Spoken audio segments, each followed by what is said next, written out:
and I'm going to be playing Brian Tracy's book about closing. So it's funny, there's actually quite a lot of similar closes in this book than there is in Grant Cardone's book. Chapter 13. The Change Places Close. The Change Places Close is very simple. You are giving a presentation and the prospect will not tell you the key issue. Number one reason why they won't buy. As you know, for every product or service that a person can buy, there's a key benefit that they want, and there's a key issue or a key objection that is stopping them from buying it. Until you can find out what that key objection is and deal with it, they will never buy from you. Many of your closing techniques are ways of getting the person to tell you what is stopping them from making a decision. Here's how you use the Change Places Close in this situation. You say, Mr. Prospect, would you change places with me just for a second? Please put yourself in my shoes. Which prospects will do if they are at all empathetic? Imagine if you were talking to someone that you really respected, and you were showing them a product or service that was really good for them, and they wouldn't tell you why it is they wouldn't make a buying decision one way or another. What would you do if you were in my position? Almost invariably, the prospect will say, well, I'll tell you why I'm hesitating. And he will give you the reasons why he is hesitating, enabling you to answer them and get on with the sale. You can simply ask, Mr. Prospect, what would you do if you were in my position? To prompt him to give you more information, you can say, tell me, is it the money? If it's not the money, he will say, no, it's not the money. You can then ask, then may I ask what it is that is causing you to hesitate? He may say, yes, it's the money. You can then say, Mr. Prospect, what do we have to do to satisfy you on that point? Or what do we have to do a deal today? Or how far apart are we? These are powerful closing questions. Sometimes you will find that you are very close on the price. You may find that it is another issue. Sometimes people say that they will not pay over X number of dollars because their brother-in-law got one just like it for X number of dollars. And you could find yourself just a few dollars apart. So ask them, how far apart are we? Or, Mr. Prospect, what do we have to do a deal today? You tell me and I'll find out if it's possible. Most people are quite honest. He will often say, this is what we would have to do a deal. And you say, okay, let me see what I can do. And at least you're still in the game. You're still in the ring. You still have a chance to sell. Chapter 14, the secondary close. This is one of the most popular closing techniques of all time. You use it to close on a minor point. Sometimes it's called the minor question close. For example, imagine you are selling a car and you say, by the way, do you want the CD player with the stereo sound surround system or the stereophonic music system? It doesn't matter to you which he chooses. In either case, he's decided to buy the car. Let's say you were selling a house. You ask, by the way, would you want to take possession on the 1st or the 15th of the month? Whichever date they select, they made the decision to buy the house. In other words, you close on a minor question rather than on the entire purchase decision. It's much easier for a prospect to make a decision on a minor point than on the whole offer. You can always find a minor point to close on. Say, will that be cash or charge? Even before the prospect has decided whether she wants to buy. Well, I'll pay cash. You've made the buying decision. How they pay for it is a minor issue. Chapter 15, the alternative close. The alternative... Quite like that. So if you were in a sales position, you say, how would you like to pay for this? Or you could say, what colour would you like it in? Or how many seats would you be needing?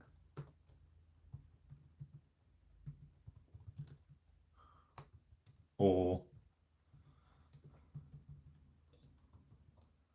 would you be comfortable with this view?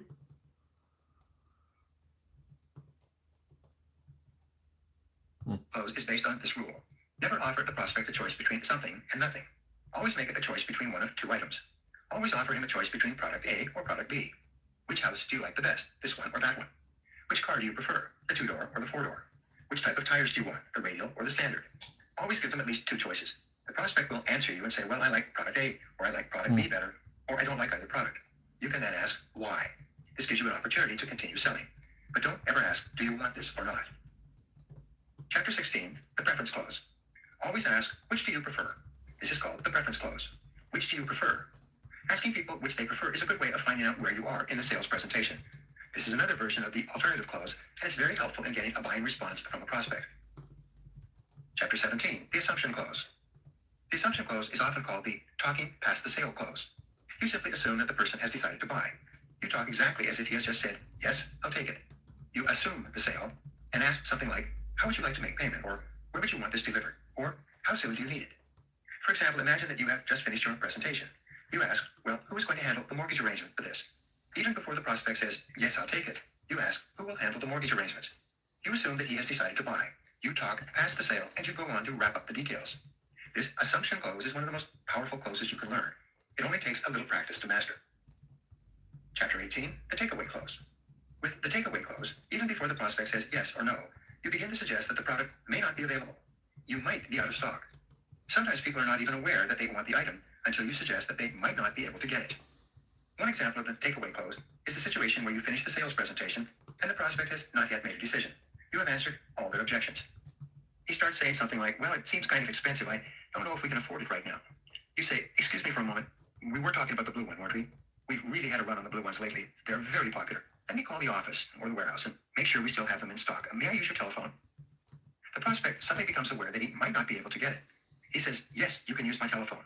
At that moment, he's made the decision to buy.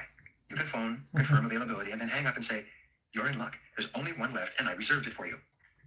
Many people don't realize how badly they want something until you suggest to them that they can't have it. When we were teenagers, we called this playing hard to get. You didn't even know that you were interested in that boy or girl until he or she began playing this game with you. They use this technique in stores all the time. You are looking at an item and the salesperson says, do you like this?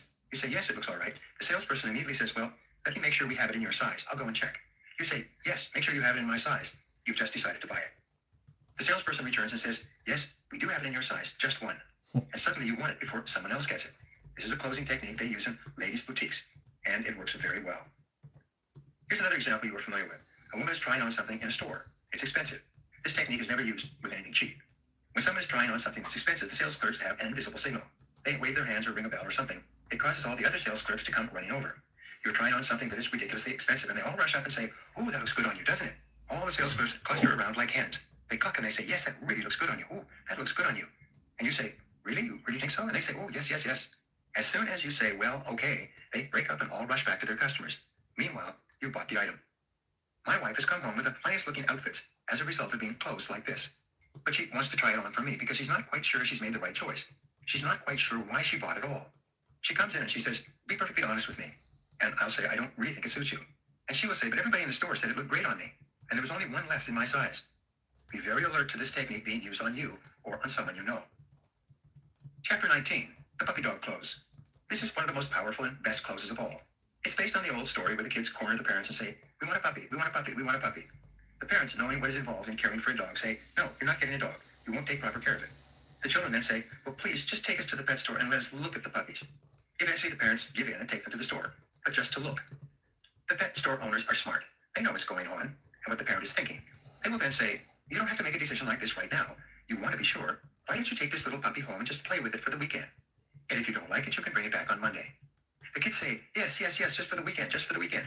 And the parents say, well, all right, just for the weekend, just for Sunday.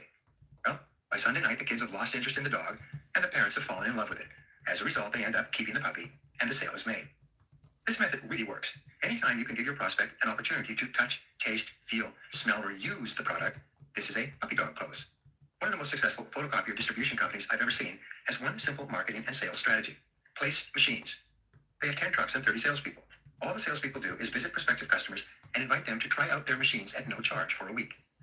Once the prospect has used the machine for a week, he or she gets used to it. They like it. They enjoy its superior features to what they've been using in the past. Initially, they may say, no, thank you, I'm not interested, I can't afford it. But after they've used it for a week, they become accustomed to it, enjoy the convenience of it, and they decide to keep it. Not too far. I used to have a friend who sold motorhomes, big, expensive motorhomes. They cost $50,000 and more. And in good times and bad, this salesman is one of the top motorhome salespeople in America. Here's how he used the puppy dog close. A prospect would come in to look at a motorhome. Now, this salesman knows that people who buy motorhomes shop around before buying. They go to every single vendor of motorhomes within 100 miles. Motorhome owners and purchasers are fanatics, and they know everything there is to know about motorhomes. So when they come in, he meets with them and talks to them. He shows them through the motorhomes. He doesn't try to close them. He establishes rapport with them. He tells them his name, and he learns their names. He gives them his business card. He gets their address and phone number for their mailing list. He says, we have a newsletter on motorhomes, and we'll put you on the mailing list. The next weekend, he phones them at about 10 or 11 o'clock Saturday morning. Now, where are most people at 10 o'clock, 11 o'clock Saturday morning? They're at home. He says, I'd like to take you out for lunch. I'd like to show you something absolutely fantastic. I'll pick you up at your home at 12 o'clock. Lunch is on me. They're pleasantly surprised, and they agree. At 12 o'clock noon, he drives up in front of their home in a big, beautiful $50,000 motorhome. He invites them to get in, and he tells them he has something neat to show them. Of course, they're a little curious. He then drives them to a beautiful park just outside the city that he lives in. The park has long, sloping hills and a lake. There are ducks and geese swimming in the lake. There are trees on the other side, and there are mountains in the distance. He pulls up in this big motorhome, swings a loop, and stops so that they can sit at the kitchen table in the motorhome looking out the window at this beautiful view. He then says, sit down over here, please. Once they are seated, he opens up the microwave, heats up some food that he's brought, takes a wine out of the refrigerator, puts it in a wine bucket, pours a glass for each of them, and then lays out the food, the china, and the utensils. He sits down with them and he says, as they're eating, "Now, isn't this exactly what you want? Isn't this nice? Wouldn't it be nice to be able to do this every single weekend?" He then says, "We have a special on a unit just like this. You can be driving it away by tomorrow afternoon. Then you'll be set for the entire summer. What do you say?" With this version of the puppy dog clothes, he sells more motorhomes than almost anyone else in his industry. This method of selling gives people the chance to experience the product. And once they've tried it out and enjoyed the benefits, they buy it. Chapter 20, the Ben Franklin close. The Ben Franklin close is one of the most powerful of all closing techniques for a very simple reason. This method closely parallels the way you and I think and make decisions in almost every area of our lives. We weigh the pros and cons. We look at the reasons in favor of a decision and compare them with the reasons against making the decision. The Benjamin Franklin close originates with Benjamin Franklin, America's first self-made millionaire. He developed the habit of making his decisions by taking a piece of paper and drawing a line down the center. He would write all the reasons in favor of making a decision on the one side of the paper and all the reasons opposed to the decision on the other side. He would then study the lists and make his decision. Whenever you're selling anything complex, this is an excellent method to use. When a prospect is having difficulty making up his mind because of a variety of different factors, you say, "Mr. Prospect, let's use the Ben Franklin decision-making method. It's very simple.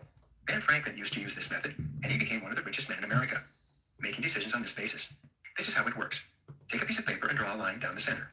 Now, let's write down all the reasons in favor of making this purchase decision on the left-hand side. You then start listing off all the benefits and advantages of your product or service. Remember, we talked about this, and remember we talked about that, and we talked about this, and it does this, and it does that, and you have this, and it includes this, and so on. You have the prospect write down every single buying reason you can think of. You restate all the good reasons for buying your product. You then ask, "Is that everything, Mr. Prospect? Can you think of anything else?" The prospect will eventually say, "No, I think that's everything." You then say, "Okay, now you fill out the other side." He has the pad of paper and the pen. You then sit quietly.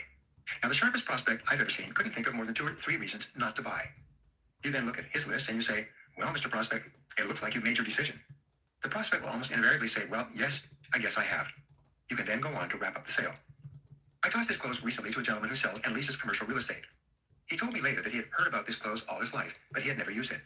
Then he found himself in a negotiation with a large financial institution involving the sale of a series of properties between 2 institutions. He'd been going back and forth with these people for 3 weeks. He said finally, "Why don't we use the Benjamin Franklin decision-making method?" Since they had nothing to lose, they decided to give it a try. The vice president of the financial institution sat down and went through the Ben Franklin decision-making method. The salesperson told me that he followed the course that he had just attended with me, word for word. After listing all the reasons in favor of proceeding, he turned the pad over to the vice president and said, "Now, you write down the reasons opposed." The vice president could only come up with 2 or 3 reasons. The salesman then said, "Well, it looks like you've made your decision." The vice president said, "You're right, I have. Let's go with it." The salesman made about a $50,000 commission on that sale, and he said he was just amazed. Chapter 21, the summary close. The summary close is used at the end of the presentation. You say, "Now, let's just briefly go over what we've talked about."